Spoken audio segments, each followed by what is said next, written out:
Hi artist, it's Miss Coon, and today we're going to create character illustrations. Our I Can statement is I can explore personal interests and curiosities with a wide range of art materials, and our focus today is going to be on facial expression and facial proportions. We're going to look at a few examples created by illustrators, and we're using the illustrations from the book that we read last week, I Ain't Gonna Paint No More, as our inspiration and adding our character design to our non-objective painting from last week.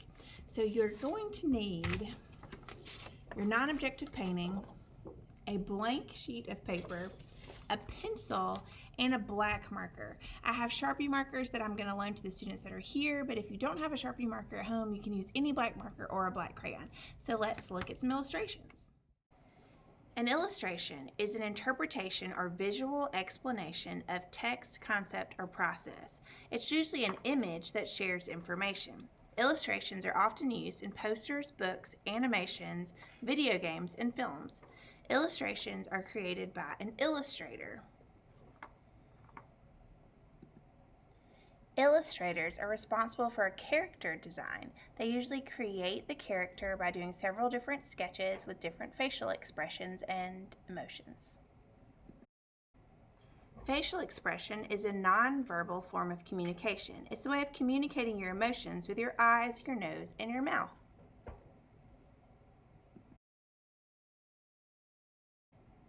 When artists use the term facial proportions, they're talking about where the eyes, nose, and mouth should be placed on a face.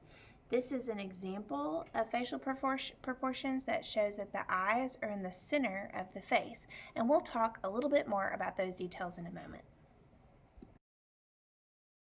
Okay, just a refresher, the supplies that you'll need today are a white piece of paper, a pencil, and a black marker. You also need your non-objective painting from last week, a bottle of glue, and a pair of scissors. So we'll put these to the side. That's our last step. And we're going to look for a moment at a photograph.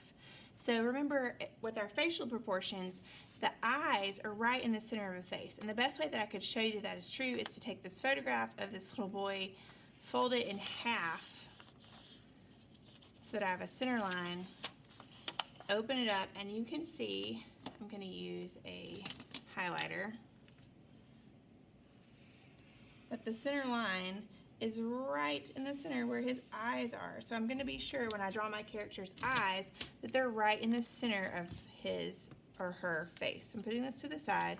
My paper is turned vertical, and I'm going to start with a big U shape for my face. I'm going to leave the top part open for adding my hair later. I'm going to draw a line on the left side, a line on the right side for the neck, a curved line right under it, and then I'm going to have my character's shoulders going down and off the paper. So I have the bottom part of their face, their neck, and their body. I need to draw two lines here to show where their sleeves are or their arms are on their body, and if I'm using this facial proportion rule, I know that my eyes need to go into the center. You could measure it if you wanted to, or you can just sort of guess from the top of their head to their chin where you think the center is, and we're going to draw eyes. My eyes are going to be kind of football or lemon shaped, and yours can be different than mine. You can draw any kind of eyes that you would like, but our goal is that they are in the center-ish of our face. So I have my eyes. Now, once you have your eyes, your bottom of your nose is halfway between your eyes and your chin, just sort of in the middle part here. So I'm going to draw the bottom of my character's nose, and you can draw your nose any way you want. And then the opening of the mouth is halfway between the bottom of the nose and the chin. So I know that the mouth is going to open here. And you can draw any mouth that you want. Your goal is just to have them placed in about the center place. So eyes are in the center of the face, nose is in the center, bottom of the nose is in the center from between the eyes and the chin, and then your opening of your mouth is in the center here. And you don't have to have it exactly perfect. You're just going to kind of guess.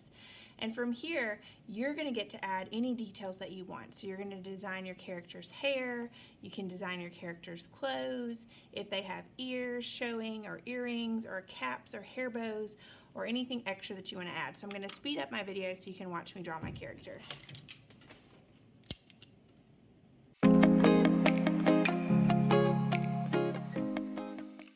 After you've drawn your character, your next step is to outline your character with black marker. So you're going to go over all of your pencil lines with black. And if you have like a small area that you know would be black, you can fill that in. I forgot eyebrows, so I'm going to go back and add those, even though I didn't do them before. So I'm going over all of my pencil lines, and I'm going to speed that up.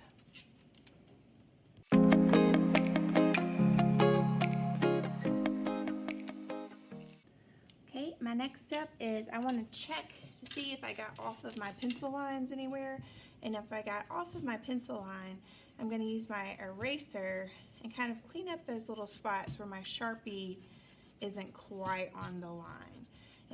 Okay, so I finished outlining and erasing. I also did an example of a boy character and a girl character.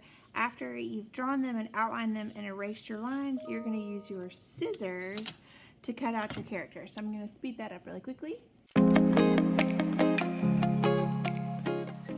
Since our characters are inspired by the book, I Ain't Gonna Paint No More, and the little boy was dirty in the book, we're going to have a station with a mess mat at the back. If you're doing this at home, you just need to cover your table a little bit.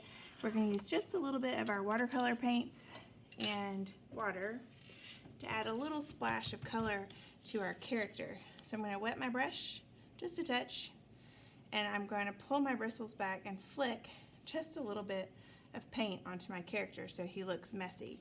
If I change my colors, I'm going to wash my brush, touch my new color, flick my bristles, and in class we're doing this at a station so that we don't make giant messes. Rinse my brush, change my color, and we don't want to do too much, but I may do one more. Let's see.